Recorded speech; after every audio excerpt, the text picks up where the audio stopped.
The Dream, anticipazioni del 28 maggio, ultima puntata. Le nozze di Jeanne e Sanem. Superata la crisi, Jeanne e Sanem si rimettono insieme. Poi Jeanne invita tutti a festeggiare l'affare della campagna pubblicitaria a casa sua.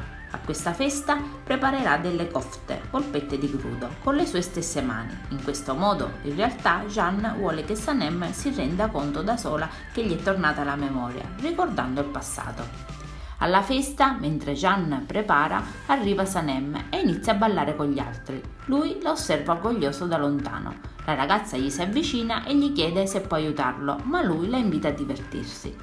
Jeanne sta preparando le polpette utilizzando la stessa ricetta che cucinò Sanem per lui, rendendole immangiabili. Quando si siedono a tavola, invita Sanem ad assaggiare prima di tutti. Lei, in poco tempo, collega il tutto e capisce che lui ricorda perché questo episodio non era riportato nel suo libro. Inutile dire quale grande felicità investa tutti i commensali, con Jeanne e Sanem che continuano a coccolarsi, mentre lei è davvero tanto commossa.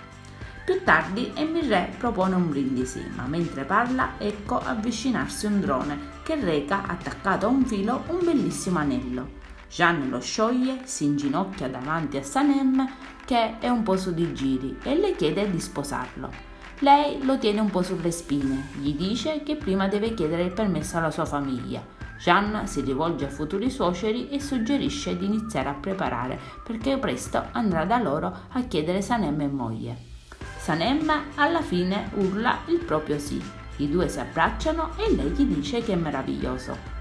A casa Edin si svolge il fidanzamento ufficiale secondo i riti tradizionali, con Meriban che fa la richiesta da parte della famiglia di Jeanne, anche se Jeanne e Nihat sono emotivamente molto provati. Il tutto si svolge in maniera piuttosto frettolosa, tanto da non potersi permettere, dice Sanem, neanche poche lacrime di commozione. Attraverso vari salti temporali, prima tutti si ritrovano a Porticciolo con gli sposi in procinto di partire per la luna di miele, dove grande è la felicità e la commozione di tutti. Poi Jeanne e Sanem sono di corsa in ospedale con lei che sta per partorire e accusa Jeanne delle sue pene. Infine la famiglia Divit è in giardino. Jeanne e Sanem portano da mangiare ai 3 bambini che già grandi giocano felici. Jeanne dice alla moglie che vuole riposare sulle sue gambe, mentre lei gli legge un libro, così si sdraia su di lei.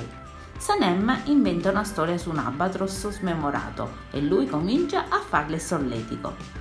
Lei cerca di difendersi e i bambini accorrono per partecipare a questo bellissimo momento di gioia generale, buttandosi felici sul papà e la mamma. Si conclude così la favola di Jeanne e Sanem, quindi speriamo che ci sia una prossima avventura.